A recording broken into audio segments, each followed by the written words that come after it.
Guys, that's my electric setup sorted.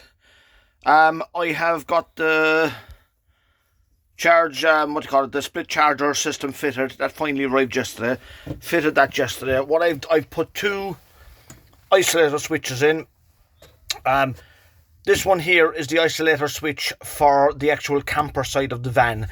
The other half of that is connected to the main battery. The plan is I can shut that off when we come up into a parking spot, and then the batteries in the main van batteries are not affected by anything that goes on inside in the back.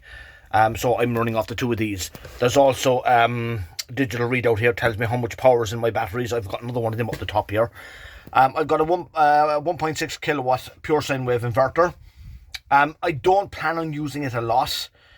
This van is basically going to be for either. It's not going to. We're not doing the whole sort of living in the van kind of stuff.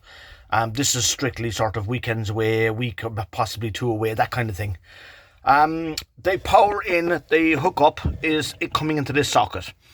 What I do then is I can plug this extension block into the socket. It's got trip switches on it, proper MCBs on it. That will make the whole van sockets and everything I need in the van that's 240 go live. I can also then plug it out and plug the same plug into the inverter, which will do exactly the same thing. Saves a load of extra faffing around, and the whole lot is see here now, look, the whole lot is protected. So it actually works quite well. Done everything works a treat. So I'm delighted now with that.